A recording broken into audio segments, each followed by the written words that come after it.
Alright, hi. I have another video for you guys. Alright, we're going to be going over what is a victim mentality, why it's a problem, and why you should not want to have this mentality. It is very bad for you. So, let's get into it. A victim mentality is a way of thinking that causes someone to feel like they are always being wronged. People with a victim mentality may feel powerless to change their circumstances. Y'all, when I tell y'all a victim mentality is the worst mentality you can have in your life, I truly mean it. Because you always feel like you're being wronged by someone, even when you're not. And you also feel powerless to change your situations. So you just stay at the same level as you started because you feel like you're always being wronged, and then you don't feel like you have the power to change your circumstances. So here are the signs of a victim mentality. The first one, blaming others. When you have a victim mentality, you're constantly blaming other people for all of your problems. You never take responsibility for your own actions. It's always, well, I couldn't get this because this person didn't let me, and I couldn't have that because someone else did this, and someone else, someone who's always, they always have a problem, but they always have an excuse. It's always someone else's fault, never their own. The next point was not taking responsibility for actions, which I already said. The third one, feeling sorry for oneself. The fourth one, feeling trapped in life. The fifth one, taking things personally. Sixth one, feeling defensive or hypervigilant around others. And the last one is making choices that lead to pain or suffering. Ooh, that's a lot. That is a lot. They said the causes of a victim mentality are experiencing trauma or abuse, feeling responsible for another person's happiness, being manipulated, lacking control in multiple situations, and experiencing ongoing emotional pain. How you overcome a victim mentality is by taking responsibility for your actions, practicing self care and compassion, start saying no, educate yourself, recognize personal agency, and actively work towards positive change. So, I feel like I've talked a lot about how I feel like a lot of people, well, I don't even want to say a lot, but there people who suffer from a victim mentality within the Black community blame all of their problems on white people or on racism that white people held. They never take responsibility for any of their own actions. It's always like someone else is the reason I can't get ahead in my life. If I don't have a good paying job, it's because of racism. If I don't have a nice house or whatever, they always feel like they're wrong, they're being wronged in some way. And there is a difference. I want to say there's a difference between a victim mentality and being a victim. Being a victim means there truly is wrong that was done to you, right? If you are the victim of something, that means someone did something to you that caused you harm in some situation, and that's not a fun experience. But you can be a victim and not have a victim mentality. That's what I am trying to get at. And I feel like people don't recognize it because I attack the victim mentality and people think I'm attacking saying people aren't victims. I'm not saying you can't be a victim of racism. I'm just saying having a victim mentality is not going to change anything that has already happened, and it's not going to help you move forward. It's just going to make you feel powerless. You're always being wronged. And the worst part of someone who's was a victim maybe once in their life but in an extreme way, a lot of people who are narcissists actually suffer from a victim mentality. I've talked about that in a video I made a very long time ago. A lot of narcissists are victims of trauma at some point in their life, and they forever view themselves as victim so that they never believe they have done anything wrong to anybody, and they blame other people for all of their problems. They never take responsibility for their own actions. So a victim mentality often mirrors narcissism and narcissists in a lot of ways. I talk about the cycle of abuse, and the cycle of abuse is essentially motivated by someone feeling sorry for themselves because they view themselves as a perpetual victim in every situation they're in. And so an abusive person believes they're always justified in being abusive towards other people because they view themselves as being a victim at all times. So it's a very sad cycle of abuse that comes out of this, because you might have at one point been a victim, but then because you never overcame that victim mentality, you are stuck in a victim mentality, always believing someone's done you wrong, someone did something bad to you, always believing you don't have any power, you don't have any control, always seeing yourself as the victim, always blaming other people for your problems, never taking personal accountability. These are all parts of, a victim mentality. And they also take things very personally. They feel trapped in life. They feel very sorry for themselves. They're very defensive, hyper vigilant, and they make choices that lead to pain or suffering. So it's crazy because it's very easy to see all of these aspects in, people, but I also think the bigger picture issue I have with this is when you are stuck in that mentality, you never move forward, you never grow, you never get to a better place because you're stuck. You're stuck in a situation. You feel trapped. You feel like there's no way out because you are waiting for someone to save you. The other part of a victim mentality, because you blame everyone else for your problem, you're also expecting someone else to be the solution. You don't have to change anything about yourself. You're just waiting for someone else to come and save you and to come rescue you from whatever situation. And in a lot of ways, that's kind of how I look at or view the problem of racism and how it affects the Black community. So, we all know at some point, racism was a huge problem in the Black community. Racism, prejudice, all of these things were systematically oppressing Black people.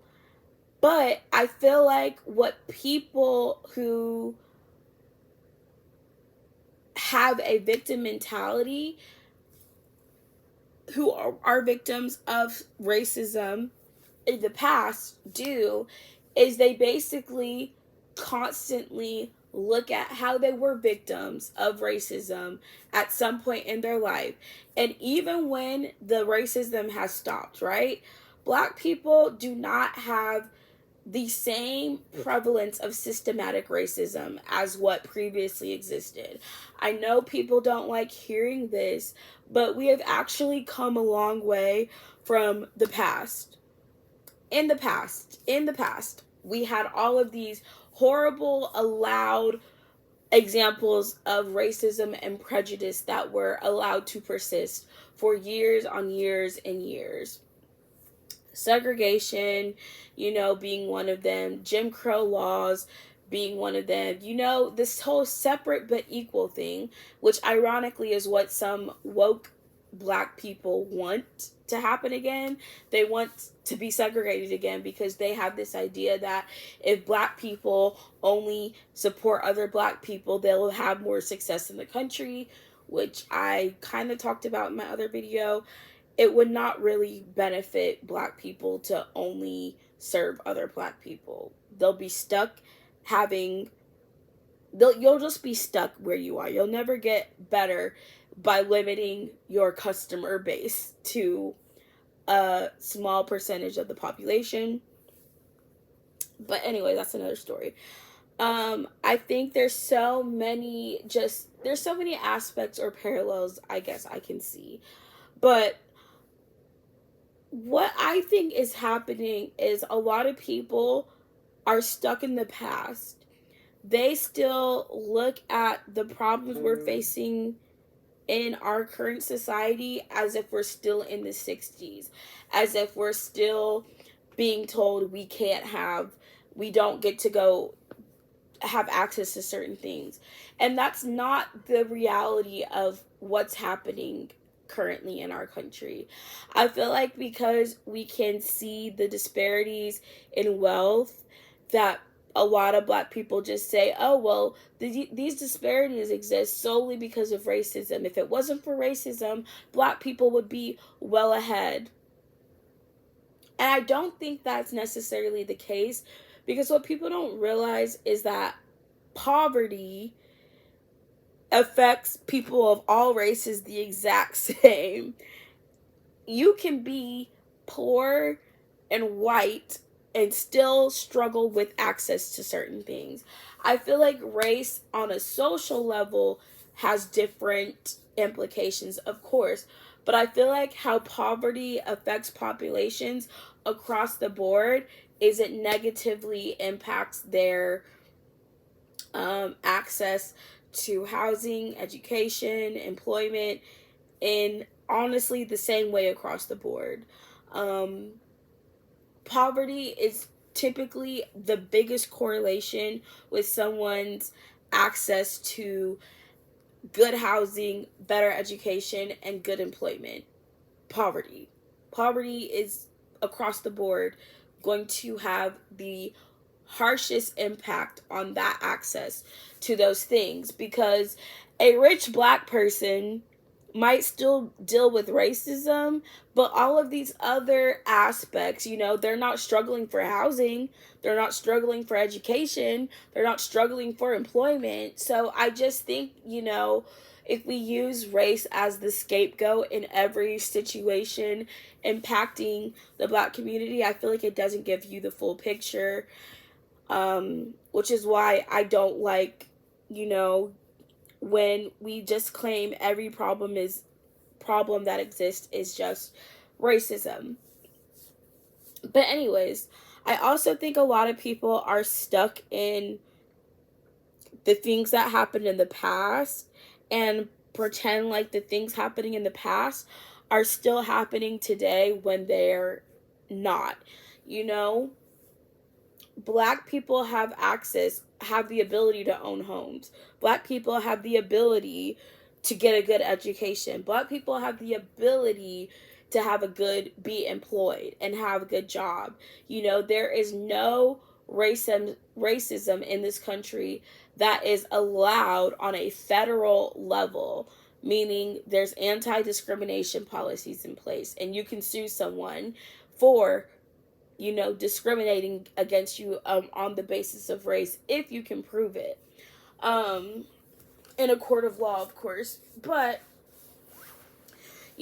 pretending as though we have the exact same issues that people were struggling with in the 60s and the 50s and the 40s, when people owned homes. Black people owned homes in the 30s and the 20s and the 40s and the 50s and all of the way up until there. So it's just like we're claiming an issue was an issue that actually wasn't an issue until kind of later. And I do think there's other reasons for it that don't get addressed, that aren't getting addressed or don't get talked about. A lot of societal features and cultural norms in the Black community, I think, actually have caused more harm than even racism. The decline of two-parent homes, the decline of married people in the Black community, the decline of fathers in the home, single parents being more prevalent in the Black community than any other racial community is actually one of the driving reasons Black people in the Black community have higher and disproportionate rates of poverty. It's because of the single mama being a baby mama. It is a lot harder for a single mom to achieve wealth than a two-parent household to achieve wealth. That is statistically true across the board. And that doesn't have anything to do with racism. I hope you guys understand that. Black people in the 40s, in the 50s, and the 60s, the Black community was thriving a lot more at that time because there was a lot more married couples and you had two-parent households. So if both parents were working, they were able to buy homes. But when you have only one parent in the home and someone else not in the picture, and now it's just all one person, a lot of these problems are not just simply because of racism. There's other factors. There's other cultural norms, things that have been culturally normalized in the Black community that have negatively impacted the Black community. And some of those things are just bad choices that were made.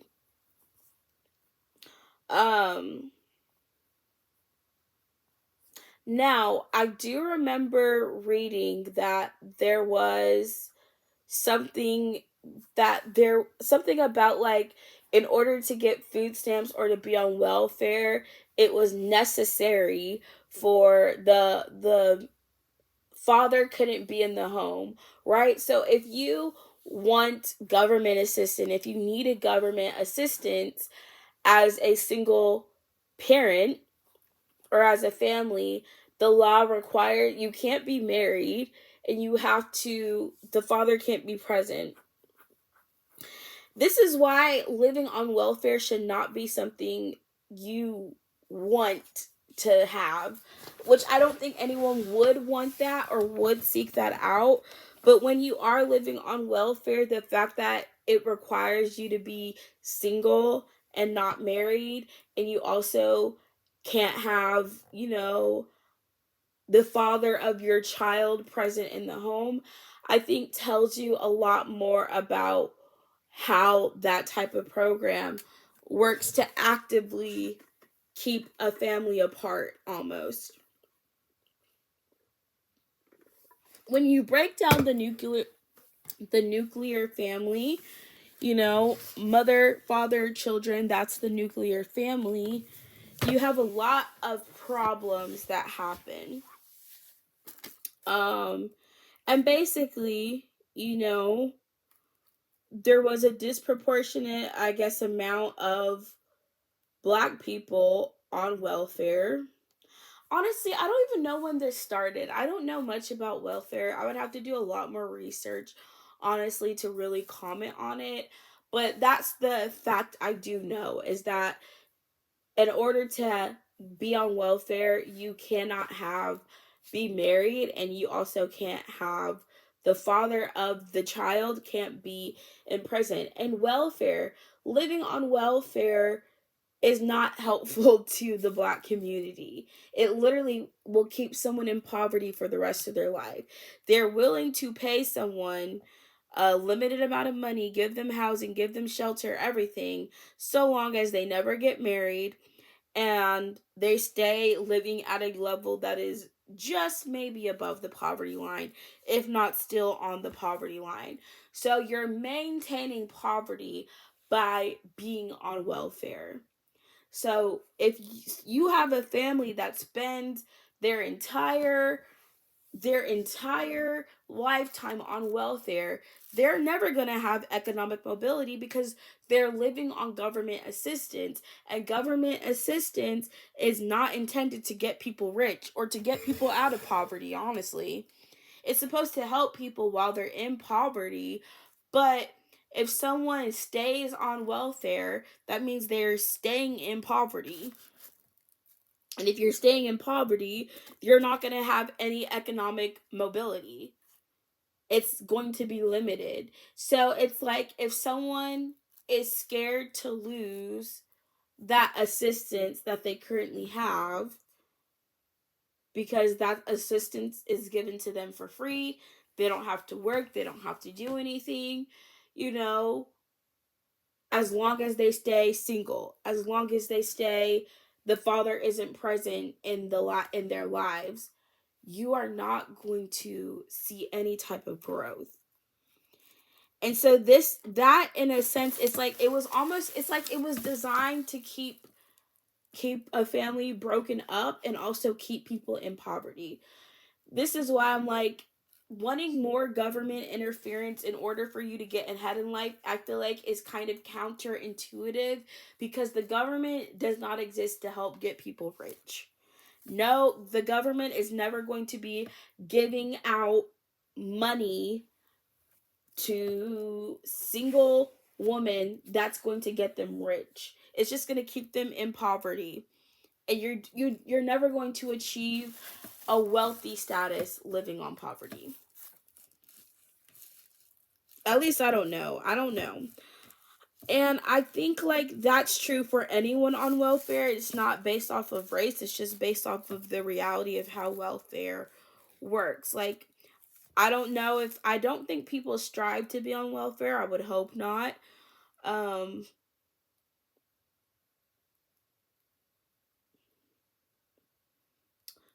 I will say this. I do think I'm ignorant about certain things because I did not grow up around them. So I didn't grow up on welfare. So I don't really know much about it other than you're not really going to be living a very lavish life.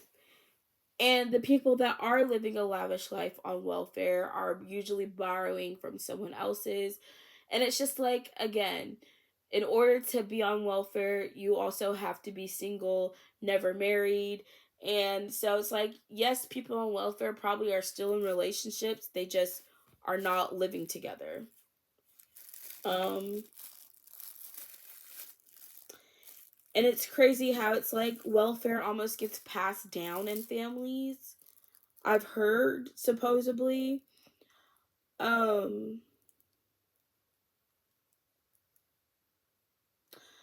so I would say, if it's the case that there is a disproportionately higher amount of the black community on welfare, or requiring some form of government assistance in order to survive in this country, that would be a major reason why the wealth disparities between white and black people in this country continues to widen, because being on welfare is not designed to make people rich, and it's also never going to grow someone in wealth, because if you're on welfare you don't own anything. In order to be wealthy, you have to own something.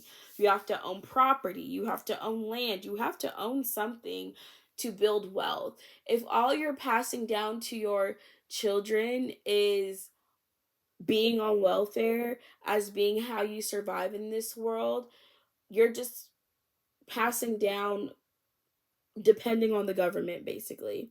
And that's not going to get you ahead in life. So, in my opinion, if that's one of the reasons, that could be part of the reasons you see this rate wealth disparity, because welfare, well, you'll never get rich living off of welfare.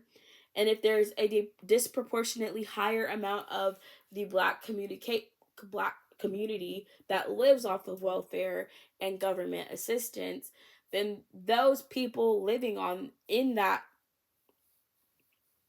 system are never going to build wealth for themselves. So that's one problem I can talk about. That is that racism. You know, being on welfare is not forced on someone, right? You can choose to be on welfare, or you can choose to find another way. You can work multiple jobs. Like, people who go out of their way to make sure they're not on welfare are making a choice to make sure they don't have to depend on that government. And they're also using a personal, what is that? Let's talk about it. The overcoming, they recognize their own personal agency. They have the ability to get out of a situation of poverty without depending on the government, and they're actively working towards a positive change. They're also taking responsibility for their actions.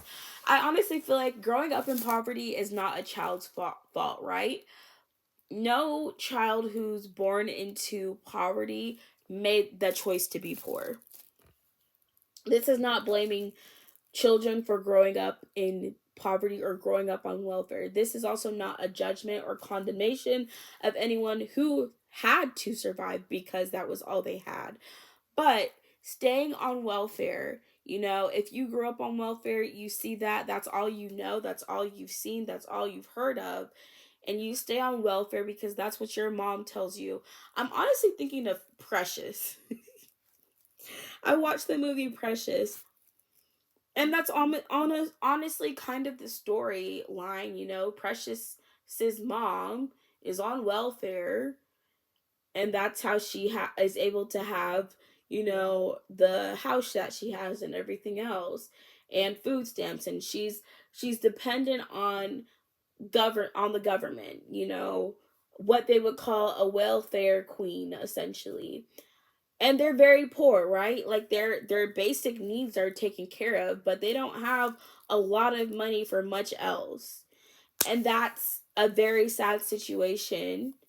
And Precious basically is trying to get out of that, but because she's been pregnant twice and has an abusive mother and all of these things, she doesn't see a way out of her situation. Precious was honestly such a sad movie. But anyways, that's kind of the what I'm using as a gauge of it. But her mom basically tells her, is trying to keep her in the situation, saying, you need to do this. Make sure you get that welfare check. Make sure you tell them XYZ to make sure we get the welfare check.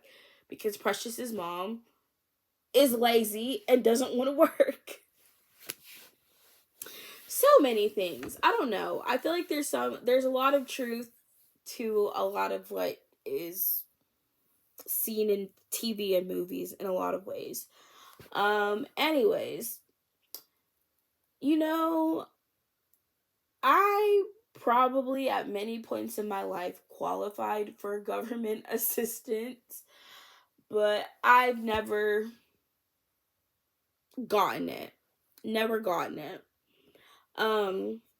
And that's okay. I honestly feel like I've survived very far in my life without it, and I don't want to have to depend on the government, because honestly the government is not efficient about anything.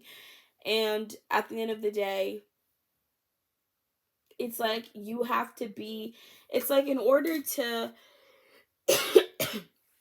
in order to live off the government, you have to be going through a crisis situation. I would never want to be in a crisis situation where I have no choice.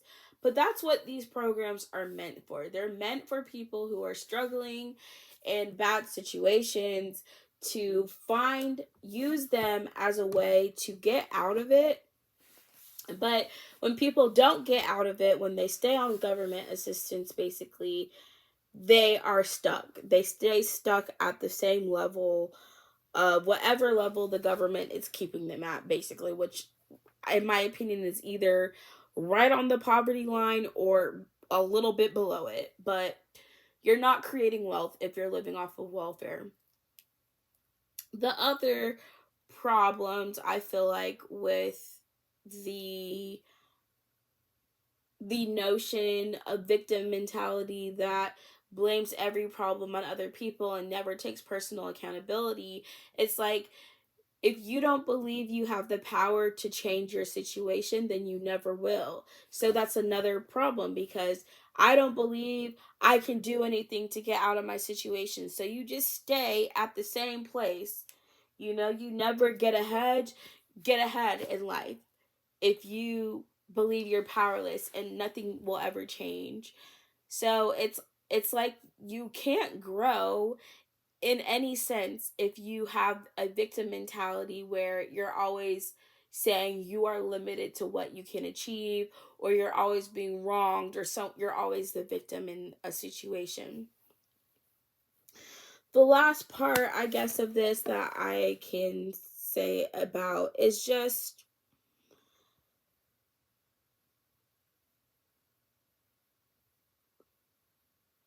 always feeling sorry for yourself. And this is something I struggle with at times too. If I ever get to a point where I start feeling sorry for myself, I slap myself slap myself out of it. Like, seriously, I'm like, Jasmine, stop feeling sorry for yourself, because that's not going to get you anywhere. Like, being like, woe is me, my life is so hard, nothing's going right, just complain, complain, complain. All it does is create an echo chamber of pity for yourself, and it makes you feel even worse. It's just like you're throwing yourself a pity party, and that pity party is not going to get you out of your situation. It's just all, catering to your emotions of feeling hopeless and feeling powerless. And it's like that doesn't help you get out of the situation. It just keeps you in it.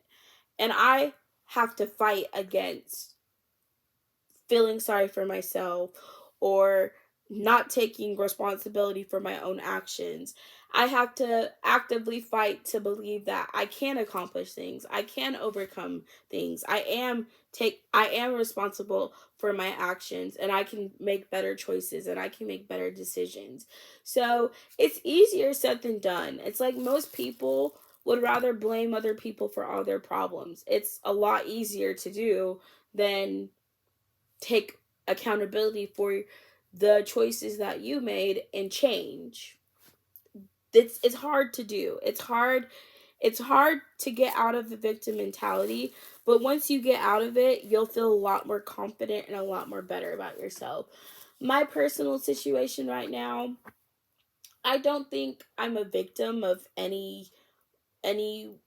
or anything but myself. A lot of my biggest problems in life, such as my debt and things like that, are all problems I created for myself. I can't blame my debt on anyone else. I can't blame my problems on anyone else. I am personally responsible for my choices and my actions. So the consequences of my choices and actions are not always enjoyable, but once I take responsibility for them, I can also find a solution and recognize I have personal agency. I have the ability to make better choices in the future and change my situation around by working hard towards a positive change. That's the last part of that. Also, start saying no. I think it's good to say you start saying no to the bad decisions that you're making that lead to more pain or suffering, which is also a sign of a victim mentality. Educating yourself, just a lot of other things. Basically, you don't have to feel stuck at where you are in life. And if you do feel stuck, that's maybe also a sign of a victim mentality. What do you believe you're a victim of in your life that you feel like you're powerless to change your situation? And once you change your mindset and your mentality on all of these things, you'll have a much more positive outlook on life. You'll feel a lot more in control of your life and of your situation. It's honestly a way better mindset to have for the future, to feel like you can achieve anything you set your mind to, than believe you're powerless and hope and feel hopeless about everything in the world around you. So yeah, overall, I don't want to have a victim mentality mindset, because I think it just puts you in a very negative mindset and makes you a very honestly negative person who blames other people for all of your problems. and always feeling sorry for yourself, and never, think about other people's problems and what other people might be going through. It's like, it's honestly kind of like a very you become very narcissistic. When you have a victim mentality, you also often become very narcissistic because you put your problems and your issues on a pedestal over anyone else's. Other people in life are suffering too, but you see your suffering as being the worst of the worst. And, no one's suffering more than me. So therefore, it's like you just are always centering your problems in every situation. So yeah, that's all I wanted to address. I think having a victim mentality is just not a good thing for people to be stuck in that mindset, and it's not going to help anyone overcome adverse situations such as poverty. I guess that's the main one. I feel like poverty is the worst issue in this country. I wouldn't say racism, I would say poverty. Racism is a problem, but I feel like poverty will affect you before racism does.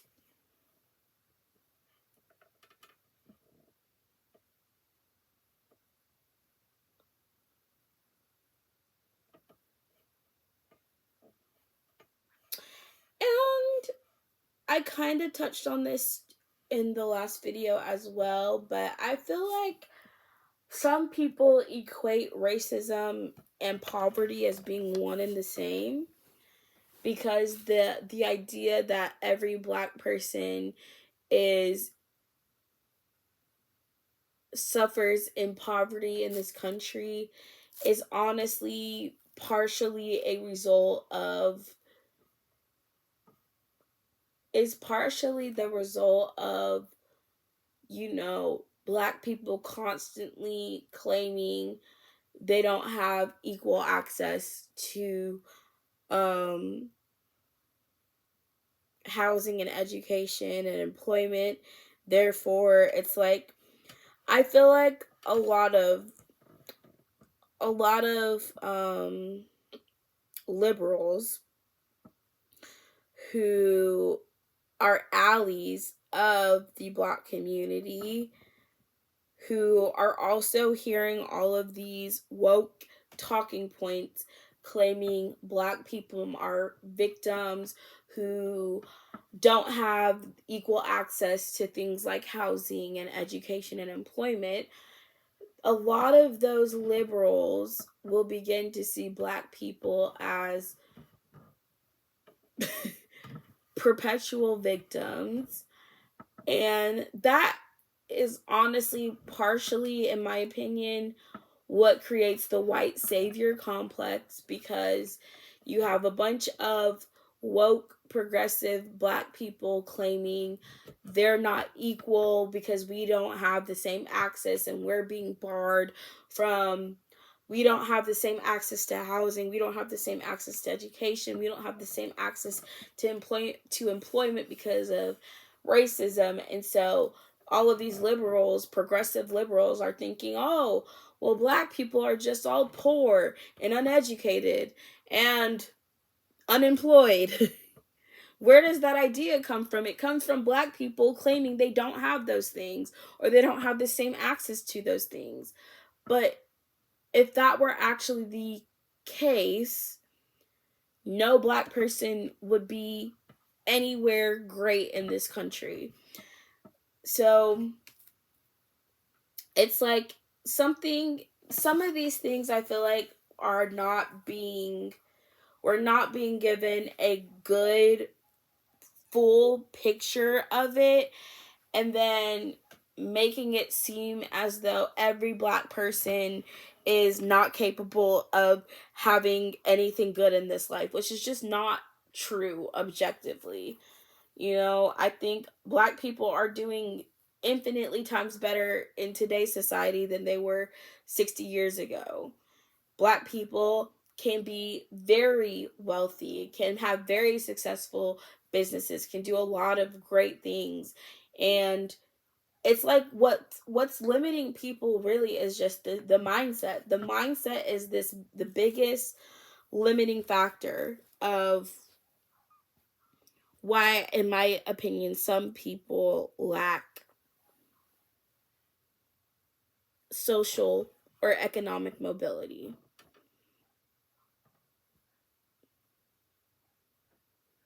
All right, that's all.